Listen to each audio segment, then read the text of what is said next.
سأل موسى عليه السلام ربه عز وجل، قال يا رب أخبرني عن أدنى أهل الجنة منزلة، فقال الله عز وجل هو رجل يجيء بعدما أدخل أهل الجنة الجنة فيقال له ادخل الجنة، فيقول كيف يا رب وقد نزل الناس منازلهم وأخذوا أخذاتهم، فيقول الكريم سبحانه أترضى بأن يكون لك مثل ملك ملك من ملوك الدنيا؟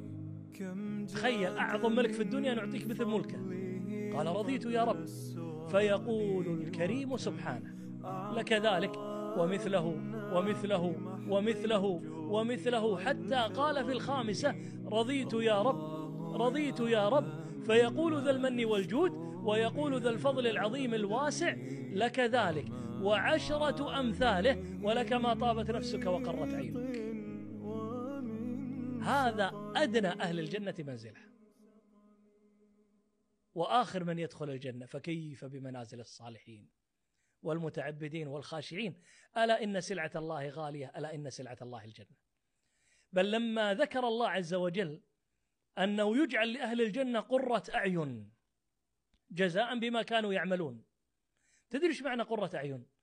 يعني أنك إذا دخلت الجنة أنك ترى نعيما فتظن أن هذا أعظم نعيم تمتلئ به عينك، فإذا رأيت النعيم الذي بعده امتلأت عينك أكثر وأكثر، فإذا رأيت النعيم اللي بعده امتلأت عينك أكثر وأكثر. نعيم يتجدد. وسبحان الله ترى من أعظم محركات الإيمان ومحفزات الطاعة والقرب من الرحمن سبحانه ذكر نعيم الجنة. يا أخي تخيل وأنت تتجول في الجنة اشتهيت فاكهة من الفواكه، تأتيك الفاكهة إلى مكانك على أي حال كنت عليها، وهذا معنى قول الله عز وجل قطوفها دانية. قالوا الواقف والجالس والمضطجع كل أولئك تأتيهم الجنة تأتيهم الفاكهة على أي حال كانوا عليها. شفت هذا النعيم؟ بل تتجول في الجنة فترى نهر الكوثر حافتاه من الذهب ومجراه على الدر والياقوت. ترى المجالس اللي يحبرون فيها، ترى في روضات في الجنة مجالس خاصة فقط بالغناء، بالأصوات الجميلة، بالجلسات الرائعة. وقد جاء في أثر أنه ما من عبد يدخل الجنة إلا ويجلس عند رأسه وعند رجليه 2 من الحور العين يغنيانه بأحسن صوت سمعته الإنس والجن. ولما جاء في الحديث أن الإنسان يعطى في الجنة قوة 100 في طعامه وشرابه. تخيل بس الطعام والشراب بغض النظر عن بقية الحديث. لو وقفنا مع هذا أمثل له بمثال، يعني لو دعيت أنت في يوم من الأيام عند ثري من أثرياء العالم ومد لك مائدة طولها 50 متر ووضع لك في هذه المائدة من ألذ أصناف الطعام والشراب، طبعا ما في أمل يدعيك ثري يعني من الأثرياء، لكن نقول إن شاء الله يعني كم ستأكل من هذه المائدة؟ كم؟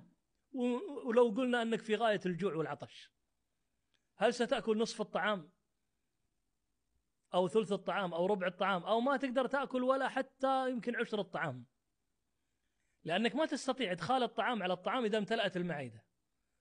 ولو أدخلت طعام على طعام قد تمرض وقد تتضرر وقد تبلى وقد تموت.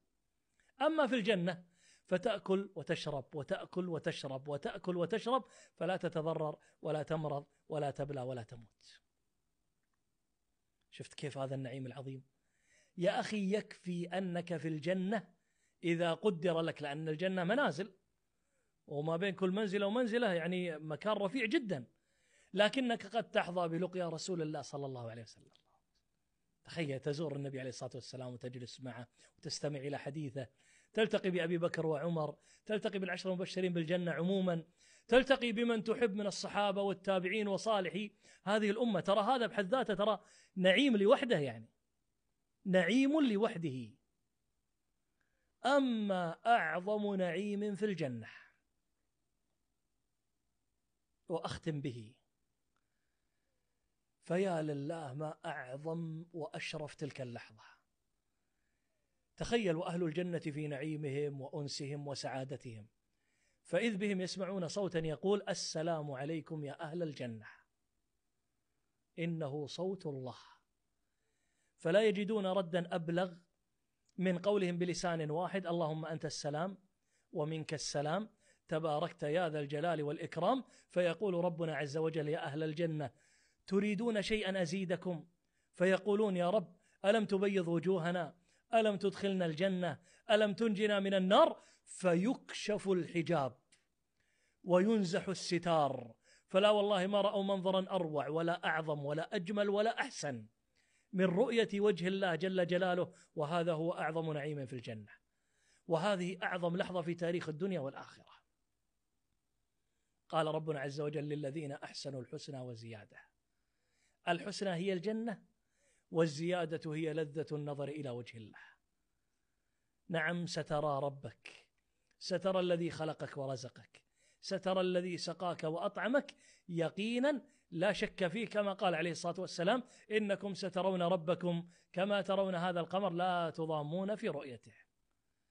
ولعل هذا النعيم اللي ذكرناه يكون خاتمة مناسبة وطيبة. إن الكريم إذا ناديت قال نعم، فكيف بالله ذي الإحسان والكرم؟ أبسط له الكف لن تأتيك فارغة، فقد سألت الذي سواك من عدم. أبسط له الكف لن تأتيك فارغة، والله لا تنزل فارغة أبدا، والله لا تنزل فارغة. رفعها هذا ليس هينا، ليس رخيصا، بل هو أغلى من الدنيا وما فيه.